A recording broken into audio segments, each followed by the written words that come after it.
ধৈর্য ও পরিশ্রম দিয়ে ভালো কিছুর জন্য যেটা মন থেকে চাওয়া যায় সেটা দেরিতে হলেও কিন্তু আমরা পেয়ে থাকি। হ্যালো ফ্রেন্ডস, আমি তৃপ্তি আছি আপনাদের সঙ্গে বগুড়া থেকে। বাংলাদেশি ব্লগার তৃপ্তি চ্যানেলে সবাইকে স্বাগত জানাচ্ছি নতুন একটি লাইফস্টাইল ভিডিও দেখার জন্য। আশা করছি বরাবরের মতো আমার আজকের ভিডিওটিও আপনাদের কাছে অনেক ভালো লাগবে। ভিডিওর শুরুতেই সবার কাছে রিকোয়েস্ট, প্লিজ ভিডিওটিতে একটি লাইক দিয়ে ভিডিওটি কন্টিনিউ করবেন। সেই সঙ্গে যদি নতুন কেউ আমার চ্যানেলে আজকে ভিজিট করে থাকেন আর আমার ভিডিওগুলো ভালো লেগে থাকে, পরবর্তীতে এরকম ভিডিও আরও দেখতে চান, তাহলে চ্যানেলটি সাবস্ক্রাইব করে পাশেই থেকে যেতে পারেন। প্রচণ্ড গরমে জানি কেউই ভালো নেই, কারণ যার কাছে জিজ্ঞাসা করা যায় কেমন আছেন, সবার তো একই কথা, এত গরম, এর মধ্যে ভালো থাকি কি করে। তারপরেও সবার সুস্থতা কামনা করেই আজকের ভিডিওটি শুরু করছি। গরম যতই পড়ুক না কেন, আমাদের গৃহিণীদের কিন্তু গরমের মধ্যেও সব কাজ নির্বিঘ্নে করতে হয়। আর এই তীব্র গরমের মধ্যেও আমি কিভাবে গুছিয়ে আমার সংসারের কাজগুলো করে থাকি সেটাই আজকের ভিডিওতে শেয়ার করব। সেই সঙ্গে আমাকে কমেন্ট করেছিলেন আমি কিভাবে ভিডিও শ্যুট করি, এবং পুডিং রেসিপিটাও আজকের ভিডিওতে আপনাদের সঙ্গে শেয়ার করছি। তাই সবার কাছে রিকোয়েস্ট, প্লিজ ভিডিওটি কেউ স্কিপ করবেন না, পুরো ভিডিওতে আমার সঙ্গেই থাকবেন। অত্যাধিক গরমে আমরা যখন একটু লেবুর শরবত খাই, তখন কিন্তু শরীর মন সবটাতেই একটা প্রশান্তি নিয়ে আসে। আর তার জন্যই আমি এখানে চিনি, লেবুর পাতা আর ঠান্ডা জল দিয়ে শরবত করে নিচ্ছি। যতই লেবু দিই না কেন, যদি লেবুর এই পাতাটা দিয়ে একটু শরবত করে নেওয়া যায়, এর মধ্যে কিন্তু ন্যাচারাল একটা ফ্লেভার অ্যাড হয়, আর যেটা আমার কাছে খুবই ভালো লাগে। তো আমি এভাবেই শরবত করে আমি সহ বাচ্চা মেয়েটাও খেয়ে নিচ্ছি। এটা কি দেখাচ্ছি আপনারা কি কেউ বুঝতে পেরেছেন? বুঝতে পারলে কমেন্ট করুন। আমরা যারা ইউটিউবে কাজ করি তাদের কাছে কিন্তু এই জিনিসটা মূল্যবান নয়, শুধু মহামূল্যবান। তো এই জিনিসটার জন্য অনেক দিন যাবৎ অনেকটাই কষ্ট করে চলছিলাম। অবশেষে এই কষ্টটা একটু হলেও এখন দূর হয়েছে। তো এটা হচ্ছে রাউটার, ওয়াইফাইয়ের রাউটার। তো আমার বাসায় যখন করোনা হয়, তার মধ্যেই ওয়াইফাইয়ের যে লাইনটা সেটা নেওয়া হয়। আর সবার ভিডিও দেখতে দেখতে সেখান থেকেই নিজের আগ্রহ তৈরি হয়। আর তারপর থেকেই কিন্তু আমার এই ইউটিউবে চ্যানেল খোলা। তো বেশ কয়েক বছর ছিল, মাঝে যে কোনো একটা কারণে লাইনটা বন্ধ করতে হয়েছিল। তো যার কারণে আমার কিন্তু কাজ করতে অনেকটাই অসুবিধা হতো। সবার ভিডিও দেখা, নিজের ভিডিও করার সাথে আমার বিভিন্ন রিলেটিভসরা যেহেতু দেশের বাইরে থাকে বা দেশের ভিতরেও থাকে, কথা বলাতে সব কিছুতেই কিন্তু অনেক সমস্যা হতো। অবশেষে ইউটিউবের যে পেমেন্টটা আমি পেয়েছিলাম গতবার, সেই পেমেন্টের টাকা থেকেই নতুন করে আবার এই লাইনটা করে নিলাম। অনেক ঝড় তুফান, অনেক কিছু, অনেক উপেক্ষা করার পর অবশেষে আজ আমি সফল যে আমি আমার এই কষ্টটা দূর করতে পেরেছি। তো কষ্ট করে কোনো কিছুর পিছনে লেগে থাকলে আর সেটাতে যদি সততা থাকে আর আমাদের ধৈর্য নিয়ে যে কোনো কাজ করলে কিন্তু সেই কাজটা হয়তো দেরিতে হয়, কিন্তু তারপরেও কিন্তু একদিন হবেই। তো যাই হোক, লাইনটা তো আমি লাগিয়েছি বেশ কয়েকদিন হচ্ছে। তো আপনাদের সঙ্গে ভিডিওটা এডিট করে ছাড়তে একটু দেরি হয়ে গেল। আর এদিকে অতিরিক্ত গরমের কারণে কিন্তু সেরকম খাওয়ার কোনো কিছু রুচিও আসছে না, খেতেও ভালো লাগছে না। তো যার জন্য আজকে দুপুরবেলা আম দিয়ে মসুরের টক ডাল করেছি। আর তার সঙ্গে হচ্ছে এই যে ছোট মাছের যে আলু, টমেটো, পেঁয়াজ, কাঁচা লঙ্কা আর হলুদ, লবণ, একটু জিরার গুঁড়া দিয়ে একটা ছোট মাছের যে চচ্চড়ি হয় সেটা করে নিচ্ছি। আজকে একদম কাঁচা যে মাখানো চচ্চড়ি সেটা করব না। তো সব কিছু দিয়ে এভাবে কিছুক্ষণ নেড়ে চেড়ে ঢাকা দিয়ে রাখবো। অলরেডি আমি কিন্তু জালটা ধরিয়ে দিয়েছি। তারপর এই সবজিগুলো যখন একটু ভাজা ভাজা হয়ে যাবে সেই পর্যায়ে এই যে আগে থেকে ভেজে নেওয়া মাছগুলো দিয়ে এভাবে নাড়াচাড়া করে জল দিয়ে ফুটিয়ে সেদ্ধ করে নিব। তারপর যখন তেলটা মানে জল শুকিয়ে তেলটা উপরে উঠে আসবে ঠিক সেই মুহূর্তে কিন্তু বন্ধ করে দিব। তো এভাবে ছোটো মাছের চচ্চড়ি করলে কিন্তু অনেক অনেক টেস্ট হয়, কোনো কিছুই লাগে না। এটা দিয়েই কিন্তু 1 প্লেট নয় 2-3 প্লেট ভাত খেয়ে নেওয়া যায়। তো আপনারা কে কীভাবে করেন প্লিজ একটা ছোট্ট কমেন্টের মাধ্যমে জানাবেন, আমি খুশি হব। আর এই পর্যায়ে আমার গত ভিডিওতে কয়েকটা কমেন্ট পড়ে নিচ্ছি। Tasty and tales with Salma আপু লিখেছেন, লাইক করে আপু ভিডিওটি দেখা শুরু করলাম। আমি এই প্রশ্নটাই করতে চাইছিলাম, তুমি কেমন করে এত গরমের মধ্যে সোয়েটার পরে আছো? আমার কাছে তো সাউন্ড ঠিকই লাগছে, আমি মাইক্রোফোন ইউজ করি না। টেবিলের ডেকোরেশনটাও সুন্দর হয়েছে, কেকটা অনেক লোভনীয় হয়েছে।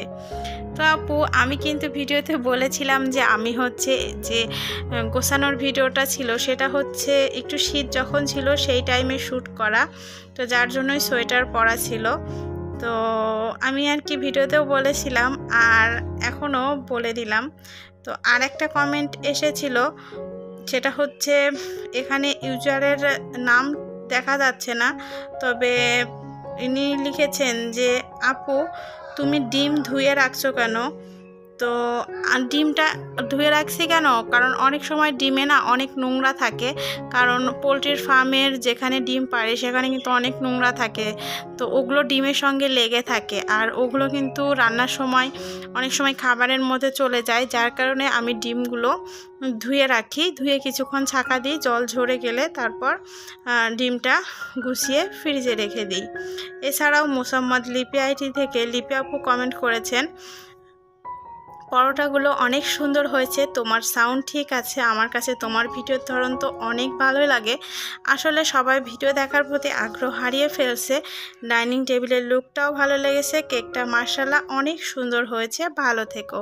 তুমিও ভালো থেকো আপু। আসলে আমি কালকের ভিডিওতে লিখেছিলাম যে আমার সাউন্ডটা ঠিক আছে কিনা জানাবেন, আর কেন যে ভিডিওর ওয়াচ টাইম এত কম থাকে মানে গড় এভারেজটা, সেটাই আর কি আপু লিখেছেন। এছাড়াও বিথি আপু, তারপর হচ্ছে আমাদের সবার প্রিয় শিশির আপু, তারপর বাংলাদেশি ব্লগার নাসরিন আইডি থেকে নাসরিন আপু লিখেছেন, আপু লাইক দিয়ে ভিডিওটি দেখা শুরু করলাম। সবাইকে জানাই অসংখ্য অসংখ্য ধন্যবাদ। তো এর মধ্যে কিন্তু আমি অনেকগুলো কাপড় চোপড় কেচে দিয়েছিলাম, সেগুলো গুছিয়ে তুলে রেখেছি। আর এই যে আমার কাছে এর আগে কমেন্ট এসেছিল যে আমি কিভাবে ভিডিও শ্যুট করি, কি ট্রাইপড দিয়ে কিভাবে, তো সেটাই শেয়ার করছি। আসলে আমার না কাছে একটাই মোবাইল, যার কারণে আমি আসলে শেয়ার করতে পারছিলাম না, এটার জন্য 2টা মোবাইল দরকার হয়। তো ট্রাইপডে যে মোবাইলটা দেখতে পাচ্ছেন এটা হচ্ছে আমার জায়ের মোবাইল, তো ওর ফোনটা একটু নিয়ে আপনাদের কাছে শ্যুট করছি।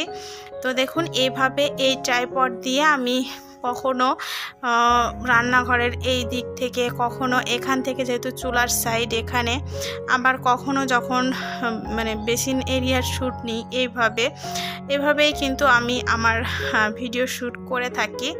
এই ট্রাইপডটা কিন্তু বড়ও করা যায়, ছোটও করা যায়, তবে এই ট্রাইপডটা কিছুদিন হলো মানে ভেঙে গেছে, যার কারণে একটা বড় ট্রাইপড আমি কিনতে চাচ্ছি। তো আপনাদের সবার কাছে একটা রিকোয়েস্ট থাকবে, আপনারা একটু কমেন্টে জানাবেন যে আমি কি বড় যে ট্রাইপডটা হয় শুধু সেটাই কিনবো, না রিং লাইট সহ যে ট্রাইপড হয় সেটা কিনবো।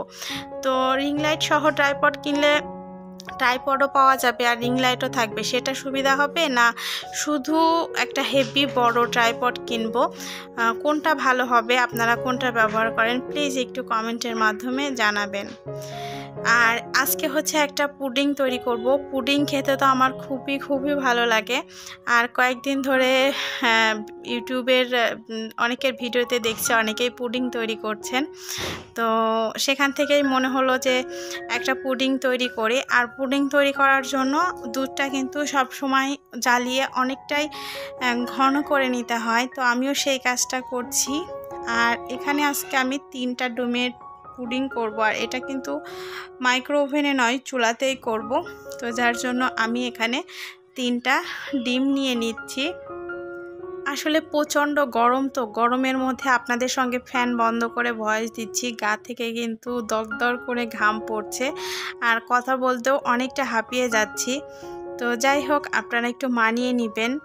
আর এখন ডিমটা ফেটিয়ে নিয়ে এর মধ্যে চিনি ব্লেন্ডার করে নিয়েছি, মানে চিনির গুঁড়া দিয়েছি পরিমাণ মতো। আর এখন হচ্ছে কড়াইয়ে চিনি 2 টেবিল চামচ আর 2 টেবিল চামচ জল দিয়ে যে পুডিংয়ের ক্যারামেলটা হয় সেটা তৈরি করে নিচ্ছি। এভাবে আস্তে আস্তে নাড়লেই কিন্তু খুব সুন্দর একটা ক্যারামেল তৈরি হয়ে যাবে।